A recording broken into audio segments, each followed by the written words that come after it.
아멘.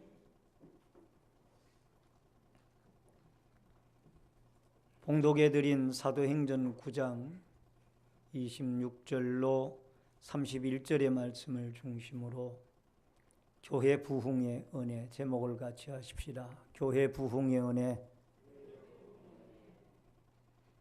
하나님의 복음이 전파되어지는 곳에는 구원받는 영혼들이 일어나게 되어져 있습니다. 또 이러한 구원받은 사람들이 모여서 이 교회라는 공동체를 이루도록 주님께서 핏값으로 사신 하나님의 교회를 설립해 나가셨습니다. 오순절 마가다락방에 임하였던 그 120문도들에게 임했던 강력한 성령의 은혜가 이제 그들을 변화시켰고 또 담대하게 하나님의 복음을 전파할 뿐만 아니라 그의 삶 자체가 바뀌어지는 이런 역사로 일어나게 되어졌던 겁니다. 이렇게 시작되어진 예루살렘 교회는 점점 더 믿는 자들이 늘어가기 시작을 했고 또 나중에는 박해도 있었습니다. 스데반 집사님의 순교의 사건과 또 사울이라고 하는 사람, 소위 말하는 사도 바울이죠.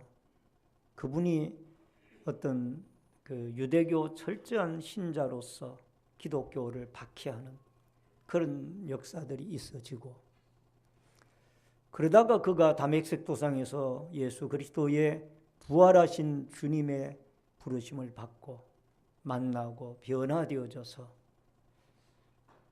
이제는 그리스도를 핍박하는 자리에서 증거하는 자로 완전히 삶이 바뀌어지게 되어집니다. 뿐만 아니라 빌립 집사님을 통하여 이 사마리아 성에도 하나님의 복음이 전해지고 이제 하나님의 교회가 든든히 세워져가는 이런 역사들이 일어나기 시작을 했습니다.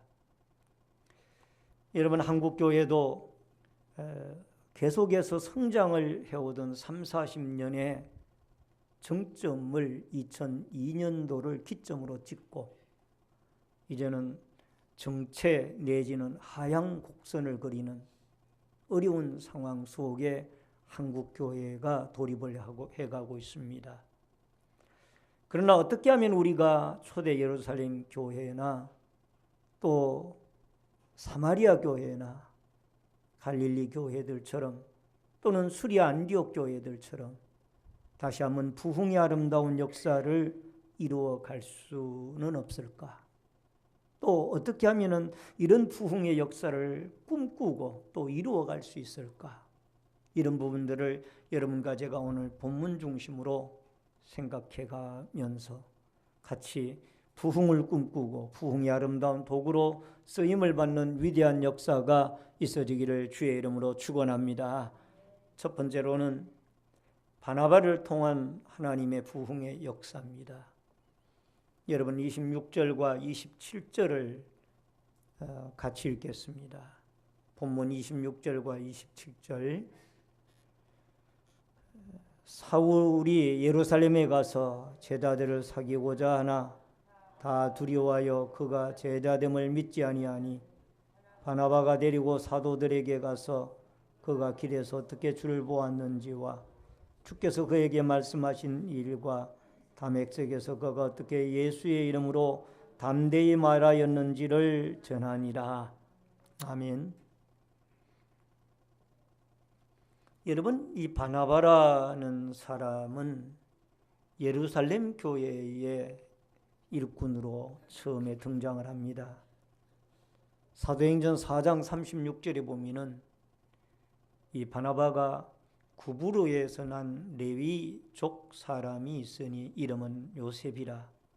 사도들이 일컬어 바나바라.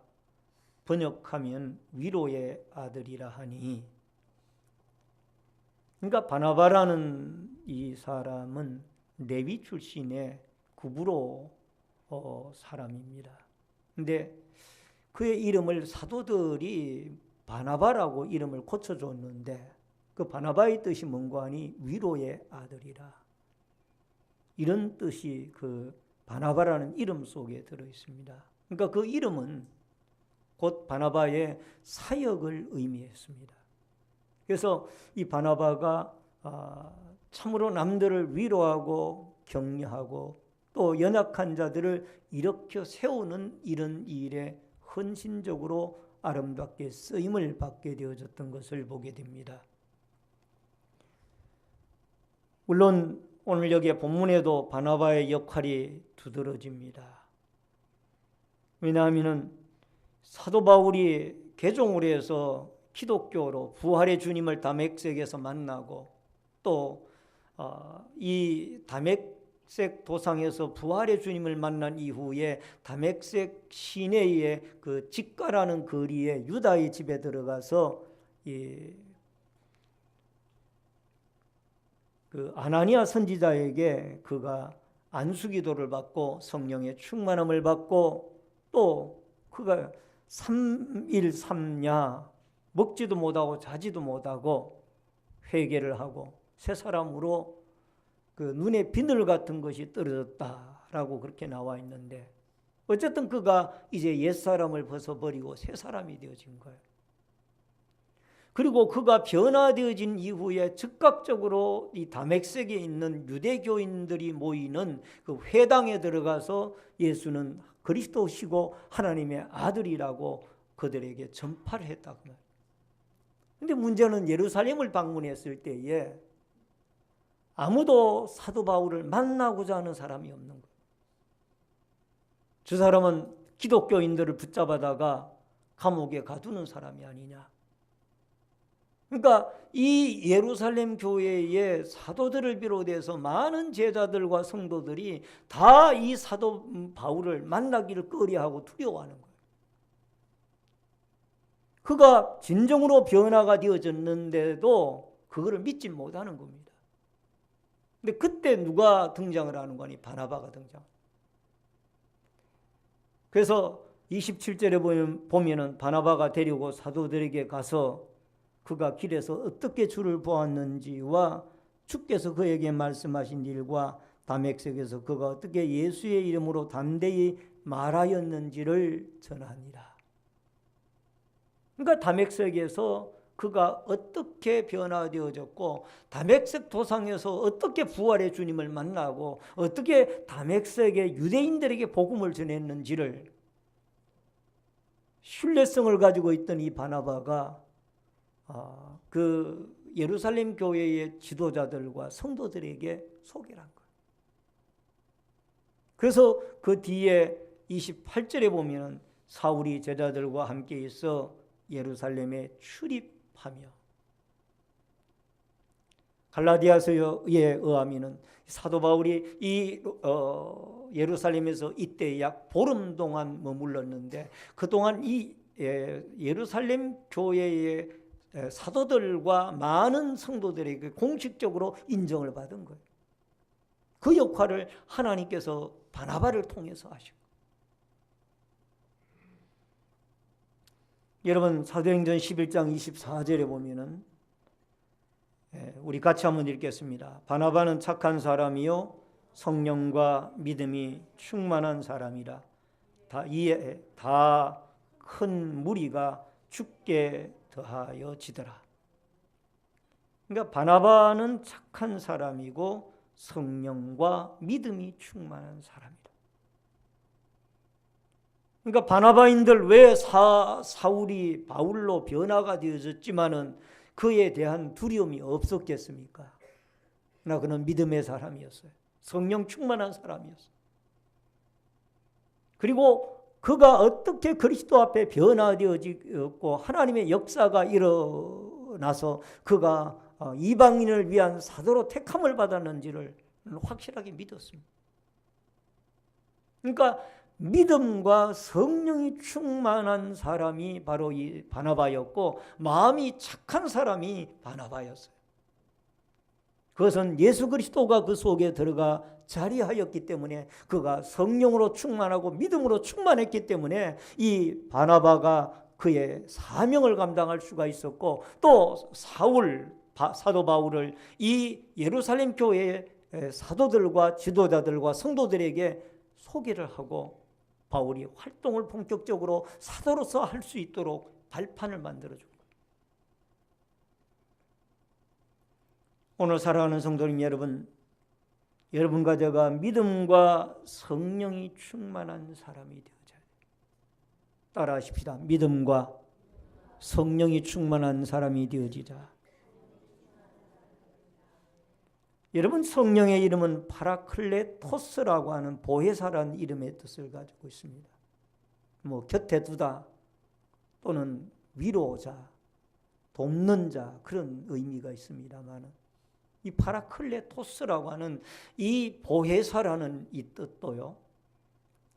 여러분, 이 바나바라는 그 이름의 뜻이 그런 이름의 뜻도 있어요. 그렇다고 해서 바나바가 보혜사 성령은 아닙니다. 그 속에 성령이 임하신 거죠. 하나님의 성령의 도구로 그가 쓰임을 받는 거예요. 그래서 열악한 자나 외로운 자 또 설데가 없는 사람들을 붙들어주고 세워주는 이 역할들을 바나바가 잘 감당을 해나가는 거예요. 로마서 12장 10절에 보니까 형제를 사랑하여 서로 우애하고 존경하기를 서로 먼저 하며, 따라하십시다. 형제를 사랑하여 서로 우애하고 존경하기를 서로 먼저 하며. 바나바 속에는 그리스도의 사랑이 흐르고 있었습니다.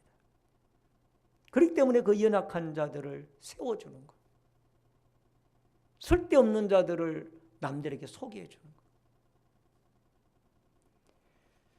여러분, 우리가 믿음과 성령이 충만하지 아니한 가운데 일을 하게 되면은 일을 하긴 하는데 소리가 납니다. 열매가 없습니다. 일은 하긴 해요. 그런데 믿음으로 행하지 아니하고 성령으로 충만하지 아니하면은 그 일을 행함에 있어서 소리가 나게 되어지고 열매가 없다라는 거예요. 이게 저와 여러분이 우리가 자신들을 돌아봐야 할 문제들이에요.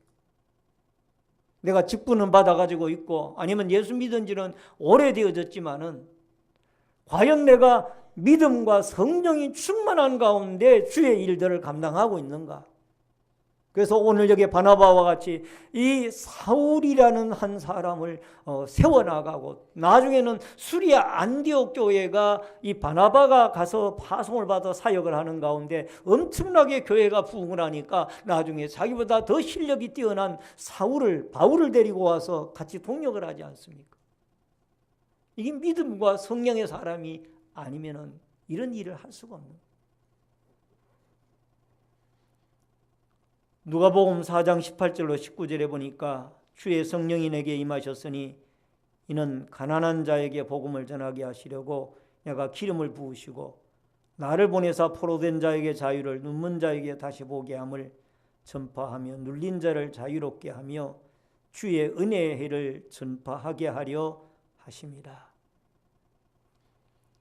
오늘 여러분과 제가 하나님이 독생자 예수 그리스도를 이 땅에 보내실 때에도 성령이 충만하게 임하여서 가난한 자에게 복음을 전하고 심령이 가난한 자에게 복음을 전하고 포로된 자에게 자유함을, 눈먼 자에게 다시 보게 함을 누린 자에게 자유함을 얻게 하는 이 위대한 역사를 하나님의 성령이 이 예수 그리스도를 통하여 역사하시고 일하셨던 줄로 믿습니다. 오늘 사랑하는 성도님 여러분, 여러분과 제가 주의 일을 감당해 나가면서 주위를 좀 돌아보시기 바랍니다. 내 주위를 돌아보면은 믿다가 믿음이 흔들리는 사람은 없는가? 이런 일 저런 일들로 인하여 신앙이 연약해져 있는 사람은 없는가? 그러면 그 사람을 위해서 우리가 해야 할 일은 기도하고 또 격려하고 세워주는 일이에요. 물론 목회자나 담임 목사님이나 또 부교육자들이나 모든 중직자들이 각자 구역장님들이나 아니면 기관장들이나 이 모든 세워진 책임자들이 일들을 감당하겠지만 그러나 한계가 있잖아요. 우리 모든 성도들 한 사람 한 사람이 나보다 약한 자들을 세워줄 수 있는, 남을 세워줄 수 있는 이런 믿음으로 바나바와 같이 나보다 연약한 자들을 세워줄 수 있는 이런 믿음의 사람들이 충만한 믿음과 성령이 충만한 사람들로 이 바나바와 같은 훌륭한 남을 세워주는 아름다운 믿음의 일꾼들이 이 교회에 가득가득 차고 넘칠 수 있기를 주의 이름으로 축원합니다. 그 사람만 만나면은 연약한 자도 세워지는, 그 사람만 만나면 쓰러지는 것이 아니라 그 사람만 만나면 연약한 자도 세워지는 이런 아름다운 바나바와 같은 사람들로 여러분과 제가 쓰임받기를 주의 이름으로 축원합니다. 그게 두 번째로 사도 바울의 변화입니다. 29절을 같이 읽겠습니다. 한 목소리로 같이 읽습니다. 또 주 예수의 이름으로 담대히 말하고 헬라파 유대인들과 함께 말하며 변호하니 그 사람들이 죽이려고 힘쓰거늘. 여러분, 교회 부흥에 결정적인 역할을 한 사람이 또 한 사람이 있다라면은 사도 바울입니다. 바울은 어떻게 보면은 바나바보다가 더 큰 거룩으로 하나님의 특정함을 입었고 또 하나님이 그렇게 사용을 하셨습니다. 원래 이 사도 바울은 이름이 사울이었습니다. 바나바의 원래 이름이 요셉이었듯이 이 사울이라는 이름을 가지고 등장을 합니다. 사도행전 8장 1절에 보면은 그 이름이 처음으로 등장을 하는데 사울은 그가 죽임당함을 마땅히 여기더라. 스데반 집사님의 초대 예루살렘 교회 최초의 7 안수 집사 가운데 한 사람인 이 스데반 집사님의 순교 사건 때에 이 사울이라는 사람이 등장을 하는데 이 사람은 스데반을 향하여 돌을 던지고 그를 죽이는 사람을 향하여 박수를 치고 마땅히 여기고 있는 사람이 사울이에요. 뿐만 아니라 사도행전 9장 1절에 가면은 이 사울의 모습이 어떻게 나타나는 거 아니? 더 심각한 모습으로 나타납니다. 같이 읽겠습니다. 사울이 주의 제자들에 대하여 여전히 위협과 살기가 등등하여 대제사장에게 가서 위협과 뭐가 등등하여? 그러니까 기독교인에 대해서 스데반 집사님이 죽은 것에 순교한 것에 대해서 찬성하는 것으로 8장 1절에 나타났다가 이 9장 1절에 가서는 이제는 살기가 등등해서 기독교인들만 만나면은 그냥 죽이고 싶은 마음으로 이 사람이 가득 차 있는 거예요. 그래서 다메섹에 가는 목적도 거기에 거주하고 있는 기독교인들을 붙잡으려고 체포영장을 발부받아 가지고 가는 중이에요. 그러다가 부활의 주님을 만난 거예요. 여러분, 이렇게 박해자가 예수 그리스도를 만나면은 복음을 전하는 자로 바뀌어집니다. 따라하십시다. 박해자가 부활의 주님을 만나고 복음 전하는 자로 바뀌어졌습니다. 아멘. 여러분, 예수를 믿으면 이렇게 분명히 변화가 일어나야 되는데 여러분과 저에게는 이런 변화가 일어나지 않고 있기 때문에 우리의 신앙이 성장을 해 나가고 교회가 성장을 해 나가는데 여러분과 제가 자꾸 발목을 잡힙니다. 존 뉴턴이라는 분을 잘 알고 계시지만은 다시 한 번 더 소개해 드리길 원합니다. 찬송가 305장 나 같은 죄인 살리신 Amazing Grace, 놀라운 은혜라는 이 곡을 작시한 분입니다. 존 뉴턴은 독실한 기독교 가정에서 출생을 했고 그 어머니는 믿음이 참 좋으셨습니다. 그래서 어려서부터 대부분의 시간을 이 뉴턴을 신앙교육 및 언어교육 등등을 교육시키는데 시간을 투자를 했습니다. 그래서 뉴턴이 3살 때에 이미 그는 영어를 섭렵해서 일반적인 서적들을, 영어 서적들을 읽어 나갔습니다.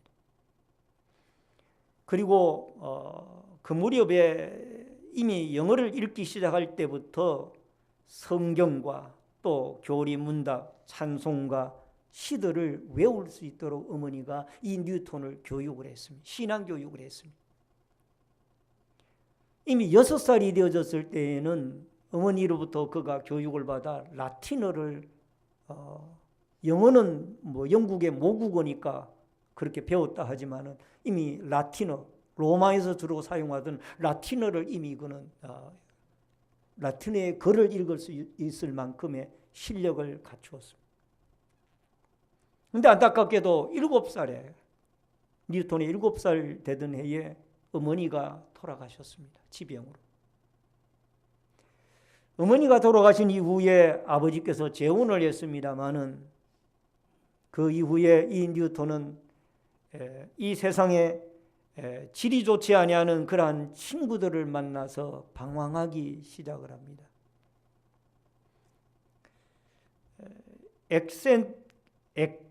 에섹스라고 하는 기숙학교에서 11살까지 공부를 하다가 결국 그는 선원 생활을 시작을 하게 됩니다. 여러분, 배를 타서 거친 선원들의 말과 행동을 배우면서 방탕한 생활을 일삼습니다. 17살이 되어졌을 때에 그는 벌써 7번 항해를 했고요.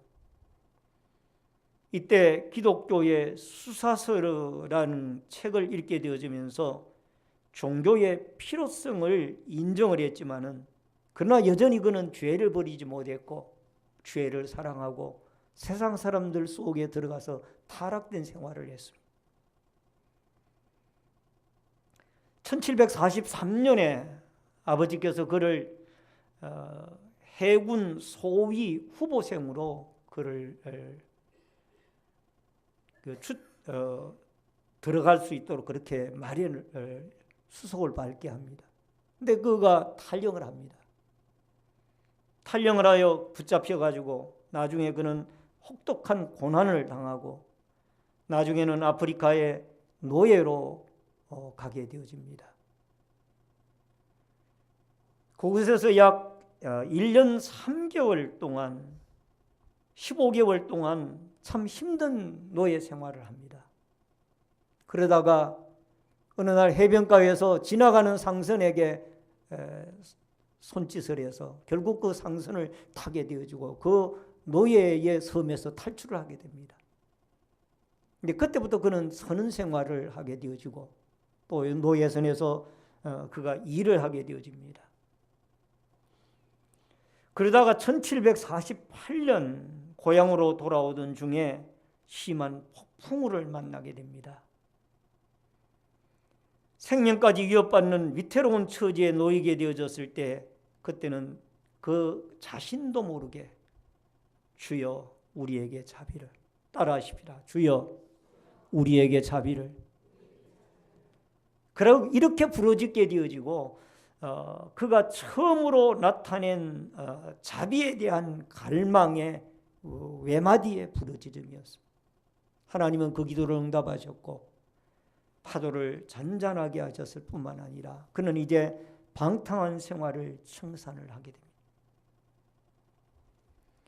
그는 그 순간 이런 마음을 갖게 됩니다. 내가 오랫동안 대적해온 이 성경 말씀이 사실이라는 생각을 하게 되어지니 자기가 살아온 날들과 이 성경 말씀이 진리라는 생각을 하게 되어지니 마음이 떨리기 시작했어요.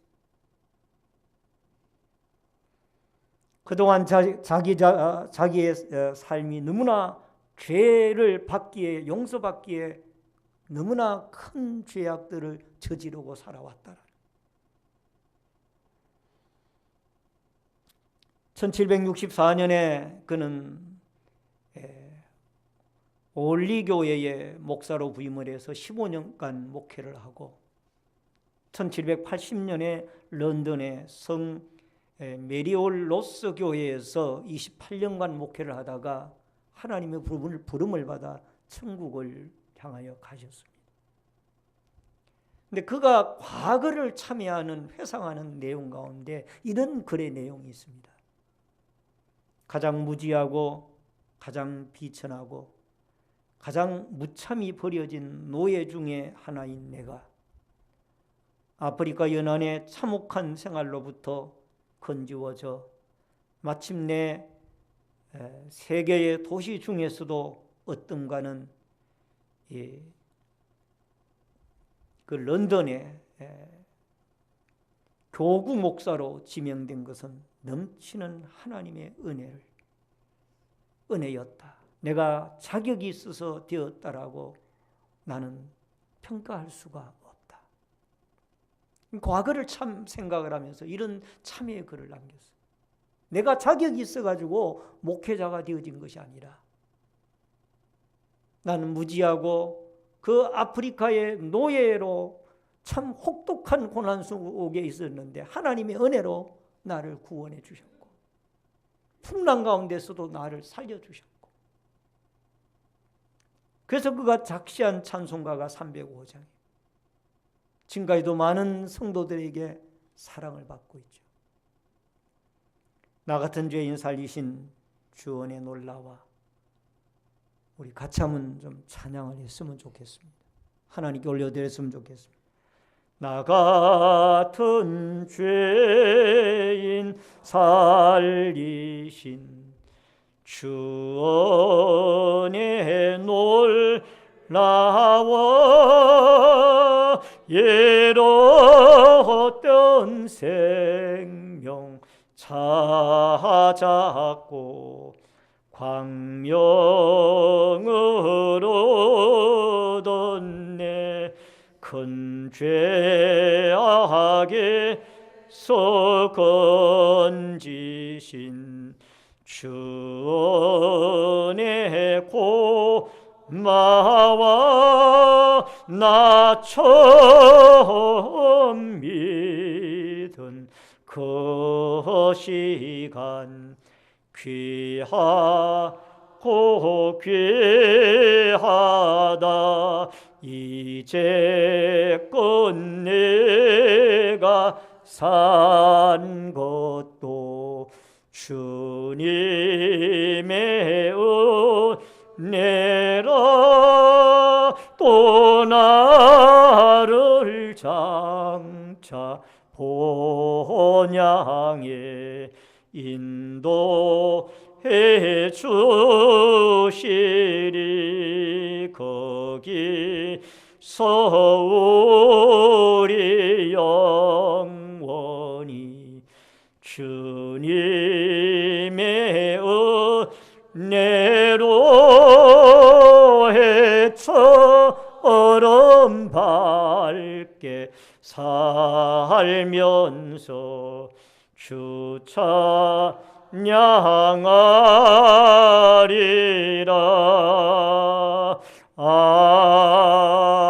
아멘. 할렐루야.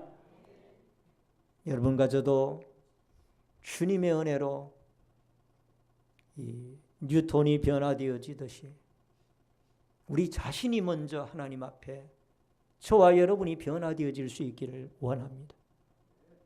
사울이 바울로 바뀌어지듯이 존 뉴턴이 그 참혹한 노예 생활에서 또 풍랑 가운데서 하나님의 은혜로, 방탕한 가운데서 하나님의 은혜로 그가 구원을 받아 하나님의 복음을 전하는 자로 쓰임을 받듯이, 여러분, 하나님이, 부활하신 주님이 여러분과 저에게 만나지고 늘 주님의 은혜 가운데 여러분과 제가 우리 자신이 변화되어지기를 힘써서 우리 속에 성령이 역사하고 하나님의 말씀이 역사하여서 여러분과 제가 새로운 사람, 새로운 변화되어진 사람으로 하나님 앞에 아름다운 복음 전파의 도구로 쓰임을 받는 위대한 역사가 여러분과 저에게 있어지기를 주의 이름으로 축원합니다. 축원합니다. 마지막 세 번째로 성령의 위로로 부흥하는 교회입니다. 31절을 같이 읽겠습니다. 다 같이 읽습니다. 그리하여 온 유대와 갈릴리와 사마리아 교회가 평안하여 든든히 서가고 주를 경외함과 성령의 위로로 진행하여 수가 더 많아지니라. 여러분, 여기에 사도행전의 부흥의 역사를 살펴보면 참 놀랍습니다. 예루살렘 교회와 사마리아와 유대와 갈릴리 교회의 부흥의 역사들이 일일이 나와 있지는 않지만은 대충 이 사도행전에 나타나 있는 부흥의 역사들을 보면은 참 하나님의 성령이 하시는 일이 놀랍습니다. 1장 15절에 보면은 120문도로부터 출발을 합니다. 모인 무리의 수가 약 120명이나 되더라. 그때 베드로가 그 형제들 가운데 일어서서 이르되, 처음에 마가다락방의 120문도들에게 성령의 불이 임하게 됩니다. 그 다음에 사도행전 2장 41절에 그 말을 받은 사람들의 세례를 받음에 이날의 신도의 수가 3,000이나 더하더라. 여러분, 베드로의, 성령 받은 베드로의 설교를 들은 사람들 가운데 믿는 사람이 3,000명이나 더하더라. 이미 3,000명 이상의 교회로 이 예루살렘 교회는 커가게 되어집니다. 그 다음에 사도행전 4장 4절에 보니까 말씀을 듣는 사람들 중에 믿는 자가 많으니 남자의 수가 약 5,000이나 되었더라. 남자의 수가 5,000이면 여자와 어린아이들까지 포함하면 줄잡아 2만 명 교회는 되어졌지 않겠느냐. 사도행전 6장 7절에 보니까 하나님의 말씀이 점점 왕성하여 예루살렘에 있는 제자의 수가 더 심히 많아지고 허다한 제사장의 무리도 이 도에 복종하니라. 따라하십시다. 제자의 수가 더 심히 많아지고 허다한 제사장의 무리도 이 도에 복종하니라.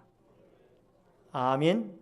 오늘 본문 31절 말씀에 보니까 이 31절에 보니까 어떤 말씀이 나옵니까? 이 주를 경외함과 성령의 위로로 진행하여 수가 더 많아지니라. 따라하십시다. 수가 더 많아지니라. 이제는 헤아릴 수 없을 만큼, 물론 정확하게 헤아리면은 뭐 몇만 명이라는 그 숫자가 나오겠지만은 줄잡아 성경학자들은 예루살렘 교회가 2만 명 내지 3만 명의 교회는 되어졌을 것이라고 그렇게 성경 연구가들은 이야기를 합니다만은, 어쨌든 성경에는 정확한 숫자가 나와 있지 않습니다. 그러나 중요한 것은 수많은 무리들이 예수를 믿습니다. 이게 바나바와 사울의 변화, 성령의 역사를 따라 이 바나바와 사울의 변화의 역사가 이 위대한 역사를 이끌어 나가고 또 그 외에도 베드로나 다른 많은 사도들의 역할들도 있었지만, 중요한 것은 우리의 한 사람 한 사람이 성령의 은혜를 받고 변화가 되어질 때 이런 역사가 일어나게 되어질 줄로 믿습니다. 여러분, 2016년 7월 16일 어제자 국민일보 31면에 박승배 씨라는 분의 글이 기고되어져 있습니다. 여러분, 그 박승배 씨의 글에 의하면은 한국교회는 1960년에 한국의 교회의 숫자가 5,011개였다고 합니다. 그러다가 42년 뒤인 2002년에 67,805개의 교회로 엄청난 부흥의 역사를 약 40년 동안 이루었다는. 그러나 2002년을 기점으로 2009년에는 교회 숫자가 오히려 줄어들어서 58,612개였다고 합니다. 최근의 숫자는 나와 있지 않지만은 이 박성배 씨라는 분이 이런 표현을 썼습니다. 현재 한국 교회는 1000개의 교회가 개척이 되어지면은 1300개 교회가 문을 닫는다. 이 한국 교회의 현실. 여러분, 한국 교회가 다시 살아나고 우리 신내제일교회가 다시 살아나는 위대한 역사가 일어날 수 있기를 바랍니다. 이를 위해서는 오늘 성경에 주의할 단어 2가지가 있습니다. 하나는 주를 경외함. 따라하시라. 주님을 경외하고 두렵고 떨림으로 하나님을 예배하고 섬기는 거예요. 그 다음에 또 하나는 성령의 위로로 교회가 진행이 되는 거예요. 다시 말씀드리면 성령 충만한 교회가 부흥을 하고 살아날 수가 있는 줄로 믿습니다.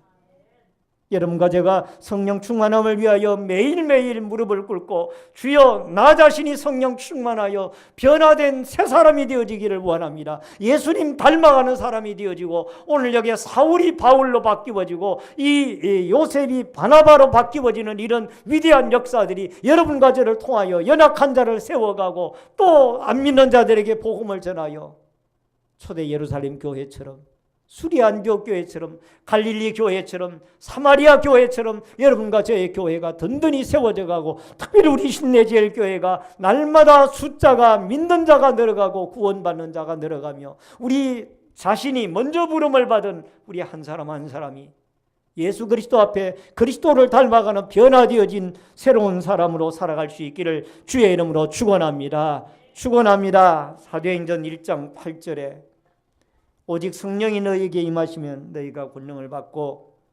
예루살렘과 온 유대와 사마리아와 땅끝까지 이르러 내 증인이 되리라 하십니다. 여러분, 여기에 성령이 임하였을 때에 하나님의 복음이 확산이 되어진다라고 주님이 말씀을 하셨습니다.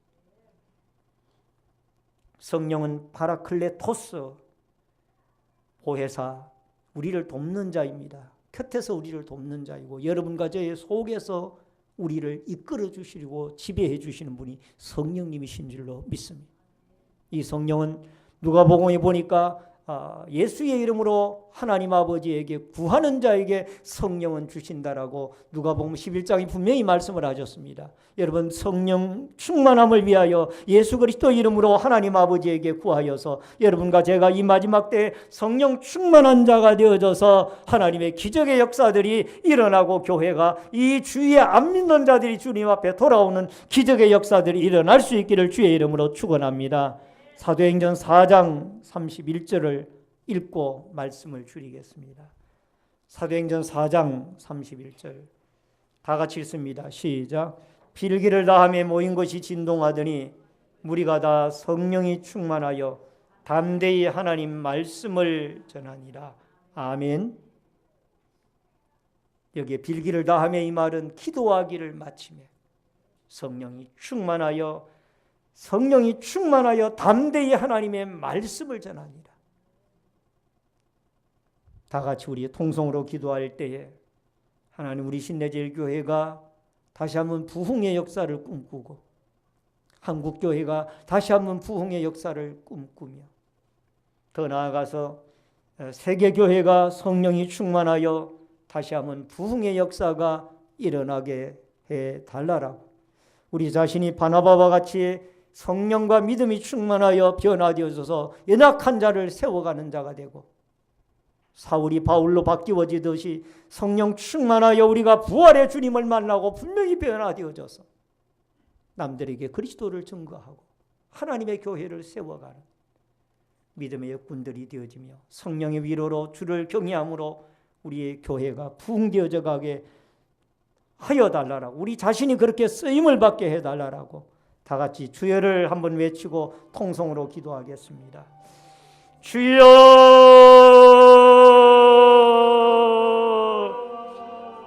살아계신 여호와 아버지 하나님, 은혜를 감사함을 드리옵나이다. 오늘